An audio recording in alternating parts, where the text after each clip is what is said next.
नमस्कार विद्यार्थी मैत्रिणींनो, आपण आज राहिलेला जो इयत्ता 9वीचा भूगोलाचा वृष्टी हा जो पाठ आहे त्याच्यामध्ये आपण पावसाचे प्रकार आज अभ्यासणार आहोत की मागच्या तासाला आपण एक प्रकार अभ्यासलेला आहे.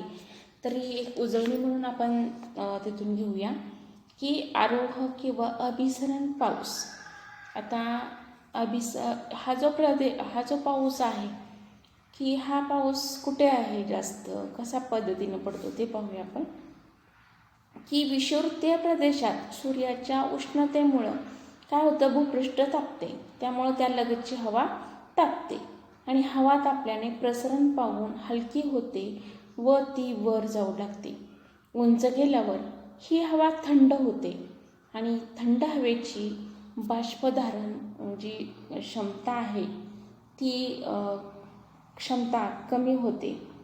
त्यामुळे हवेतील बाष्पाचे सांद्रीभवन होऊन जलकण बनतात व त्यापासून पाऊस पडतो.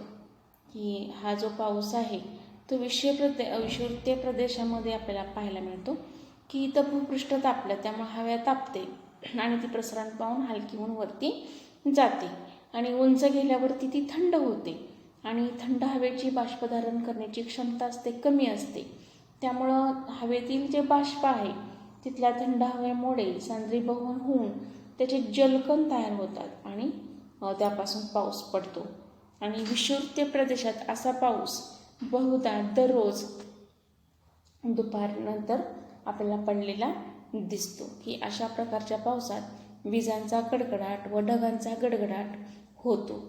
मग अशा प्रकारचा पाऊस कुठं पडतो बाबा, तर आफ्रिकेतील कांगो नदीच्या खोऱ्यामध्ये आणि दक्षिण अमेरिकेतील ॲमेझॉन नदीच्या खोऱ्यामध्ये ह्या विषुववृत्तीय भागामध्ये हा आरोह किंवा अभिसरण प्रकारचा पाऊस पडतो. आणि अशा प्रकारचा पावसाचा प्रदेश जो आहे तो पृथ्वीवरती मर्यादित स्वरूपाचा आपल्याला पाहायला मिळतो. त्यानंतर आपल्याला इथं आकृतीमध्ये लक्षात येईल अशा पद्धतीचा पाऊस आहे हा. आता इथं आपल्याला विचार करा म्हणून. हवेच्या अभिसरण क्रियेमुळे विषुववृत्तीय भागात बहुधा दुपारनंतर पाऊस पडतो, परंतु तेथील समुद्रावर अभिसरण पाऊस दुपारी का पडत नाही. की विषुववृत्तीय प्रदेशाचा विचार केला तर तिथं काय होतं की भूपृष्ठ लवकर तापतं आणि की जे आपल्याला माहिती आहे की जमीन लवकर तापते आणि लवकर थंड होते आणि पाणी जे आहे ते उशिरा तापते आणि सावकाश तापते ते. त्यामुळं काय होतं की भूपृष्ठ दुपारपर्यंत खूप तापलं जातं आणि अभिसरण क्रिया होऊन भूपृष्ठावरती भरपूर प्रमाणात पाऊस पडतो. आणि यामध्ये काय होतं की पाणी तापण्याची क्रिया सावकाश होते, त्यामुळे दुपारपर्यंत जी समुद्रावर जी अभिसरणाची क्रिया आहे ती दुपारपर्यंत तिथं होतच नाही, कारण पाणी उशिरा तापतं, सावकाश तापतं. त्यामुळं इथं विषुववृत्तीय जे समुद्र आहेत तिथं दुपारी पाऊस पडलेला आपल्याला पाहायला मिळत नाही. आता मग हा आरोह किंवा अभिसरण पावसाची वैशिष्ट्ये जर आपल्याला विचारली तर आपण मुद्द्यामध्ये असं सांगू शकतो की हा विषुववृत्तीय प्रदेशात पडतो. रोज दुपारी हा आरोह पाऊस विषुववृत्तीय प्रदेशामध्ये पडतो आणि या आरोह पावसामध्ये ढगांचा गडगडाट आणि विजांचा कडकडाट आपल्याला पाहायला मिळतो. त्यानंतर दक्षिण अमेरिकेत ॲमेझॉन व आफ्रिकेत कांगो नदीचे खोरे हे आरोह पावसाचे प्रदेश आहेत. की दक्षिण अमेरिकेमध्ये ॲमेझॉन आणि आफ्रिकामध्ये कांगो नदीचं खोरं हे आरोह पावसाचे प्रदेश आहेत, आपण असं तिथं नमूद करू शकतो.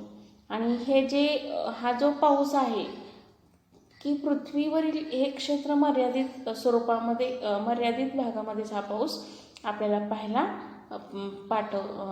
मिळतो. त्यानंतर पावसाची निश्चितता जास्त, म्हणजे हा दुपारनंतर दररोज हा पाऊस आपल्याला पडलेला पाहायला मिळतो, हे लक्षात ठेवा. आता त्यानंतर पुढं आहे आपल्याला पाहायचं आहे प्रतिरोध पाऊस. आता प्रतिरोध पाऊस म्हणजे काय, तर समुद्रावरून किंवा मोठ्या जलाशयावरून येणारे वारे बाष्पयुक्त असतात. त्यांच्या मार्गात येणाऱ्या उंच पर्वतरांगांमुळे ते अडवले जातात व पर्वताला अनुसरून ते ऊर्ध्व दिशेने जाऊ लागतात. आता इथं तुम्ही पाहू शकता आकृतीमध्ये की हा जो समुद्राचा भाग आहे आणि ह्याच्यावरून येणारे हे जे वारे आहेत हे बाष्पयुक्त असतात आणि बाष्पयुक्त असल्यामुळं काय होतं की हे पर्वताला इथं अडवले जातात. हा पर्वत इथं अडवण्याचं काम करतो ह्यांना आणि ह्या पर्वताला अनुसरून हे काय करतात असे वरच्या दिशेने जाऊ लागतात, वरच्या भागाकडे असे जातात आणि पर्वत माथ्यावरती मग थंड हवा होते. तिथं आपण पाहूया आणि परिणामी काय होतं की हवेचं तिथं तापमान कमी होतं आणि तिथल्या बाष्पाचं संद्रीभवन होऊन तिथं पाऊस पडतो. म्हणजे पर्वतरांगाच्या अडथळ्यामुळे प्रतिरोध प्रकारचा पाऊस पडतो.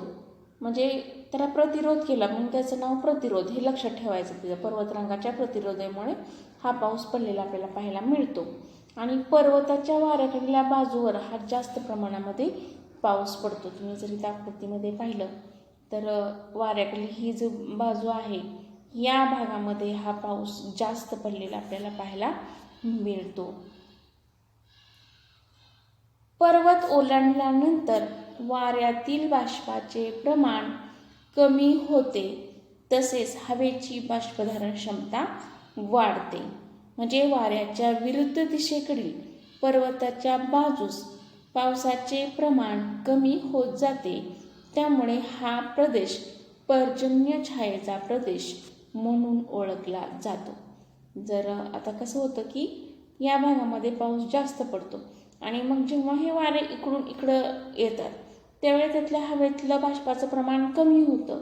म्हणजे ह्या पर्वताच्या विरुद्ध बाजूस किंवा ह्या वाऱ्यांच्या विरुद्ध दिशेकडील पर्वताच्या बाजूस पावसाचं प्रमाण कमी होतं आणि हा भाग पर्जन्य छायेचा प्रदेश म्हणून ओळखला जातो. तर भारतीय उपखंडाचा विचार करता मोसमी पावसाचा परिणाम मोठा असतो. याशिवाय आपण मागील इयत्तामध्ये शिकलो आहोत भारताला पाऊस हा प्रतिरोध प्रकारचा आहे. की जर आपण भारताचा जर विचार केला तर या भारतामध्ये फार मोठ्या प्रमाणामध्ये आपल्याला प्रतिरोध प्रकारचा पाऊस पाहायला आपल्याला मिळतो. तिथं की प्रतिरोध प्रकारचा पाऊस किंवा मोसमी वाऱ्याचा फार मोठा परिणाम इथं पाहायला आपल्याला मिळतो. आता इथं जर आपण पाहिलं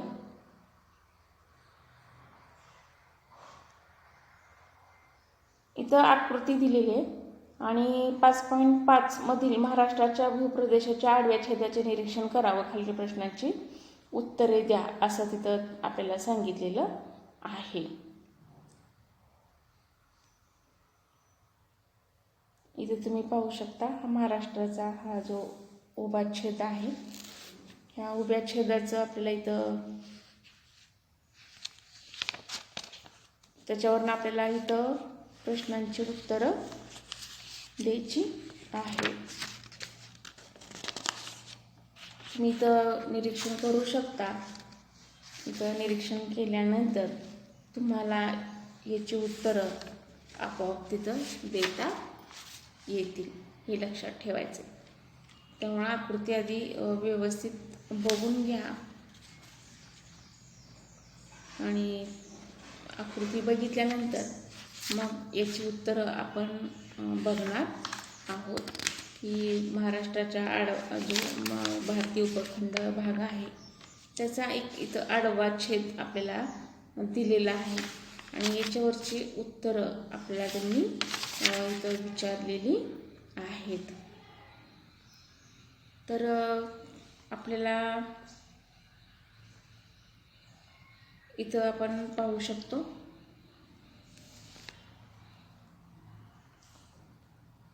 इथं समुद्राचा भाग आहे. बाष्पीभवन इथे ढग जे आहेत इथं येतात. इथं आल्यानंतर हा सह्याद्री पर्वतरांगा यांना अडवतात इथं आणि मग इथं ह्या भागामध्ये हे वरच्या दिशेने हे ढग जाऊ लागतात आणि इथं मोठ्या प्रमाणावरती पाऊस पडलेला आपल्याला पाहायला मिळतो. त्यानंतर हा सह्याद्री पर्वत ओलांडल्यानंतर की बाष्पधारण शक्तीत वाढ होते हवेमध्ये आणि ह्या भागामध्ये मग इथं तुम्हाला हे महाराष्ट्राचं जे पठार पाहिलं तर इथं आवर्षणग्रस्त भाग म्हणून किंवा पर्जन्य छायेचा प्रदेश म्हणून आपण इथं हा भाग सांगू शकतो. म्हणजे इथं काय होतं की तापमान पर्वतमाथा ओलांडून हे वारे जेव्हा हे पर्वताच्या दुसऱ्या बाजूस जास्त विरुद्ध बाजूस जातात तेव्हा तिथं कोरडे असल्याने पावसाचे प्रमाण कमी होते. म्हणजे हा पर्जन्य छायेचा प्रदेश म्हणून तिथं ओळखला जातो. त्यानंतर पुढं जसं जसं जाल तसं तसं तुम्हाला इथं परत इथं ह्या भागामध्ये मग बाष्पधारण शक्ती कमी असलेली पाहायला मिळते. पूर्वेकडील हा सखल भाग आहे. इथं पावसाचं प्रमाण तुम्हाला दिसेल की तापमान कमी आणि बाष्पधारण शक्ती कमी आहे. मग महाराष्ट्रात कोणत्या प्रकारचा पाऊस पडतो तर आपण उत्तर सांगू शकतो की प्रतिरोध प्रकारचा पाऊस पडतो. आणि मग महाराष्ट्रातील पर्जन्य छायेचा प्रदेश कोणत्या भागात येईल तर महाराष्ट्राचा जो पठाराचा भाग आहे तो येईल. आणि आकृती विचार करता तुमच्या जिल्ह्यातील पर्जन्याबाबत अंदाज करावर चर्चा करा. मग आपल्या जिल्ह्यातलं तुम्ही तिथं सांगू शकता. आता तुम्हाला एक सूचना आहे पुढचं आपण घेण्यापूर्वी की ज्या तुमच्या टेस्ट होतात की तुम्ही थोडीशी कधी कधी ॲपमध्ये तांत्रिक अडचण आल्यामुळे टेस्ट पटकन ओपन होत नाही, परंतु ती प्रयत्न केल्यानंतर नंतर थोड्या वेळाने होऊ शकते. आता आपण एक पहिला दुसरा तिसरा अशा पद्धतीनं 2-2 धड्यावरती आपण 10-10 मार्काची टेस्ट घेणार आहोत. आणि नंतर एकदा इथपर्यंत आलो की मग थोड्या वेळाने तुम्हाला म्हणजे थोड्या दिवसांनी तुम्हाला जो भाग शिकवला आहे त्या शिकवलेल्याच भागावरती मग काही दिवसांनी टेस्ट घेण्यात येईल. तर पहिल्यापासून आपण टेस्ट घेणार आहोत की मागची भूगोलाची टेस्ट तुम्ही बऱ्याच जणींनी सोडवलेली आहे, तर त्याचं स्वतःकडे एक नोंद ठेवायची किती तारखेला झालेली आहे. त्याचं फॉर्मॅट तुम्हाला पाठवते, तुमच्याकडेही ती नोंद असू द्या. आणि नंतरच्या तासाला आपण की जेव्हा मी टेस्ट टाकेन त्याच्या आदल्या दिवशी तुम्हाला मेसेज केला जाईल, कोड नंबर सांगितला जाईल आणि मग दुसऱ्या दिवशी तुम्हाला ती टेस्ट पाहायला मिळेल. तर आज आपण इथेच थांबूया. पुढच्या तासाला आपण राहिलेला आपण भाग अभ्यासणार आहोत. तर इथेच थांबूया. धन्यवाद.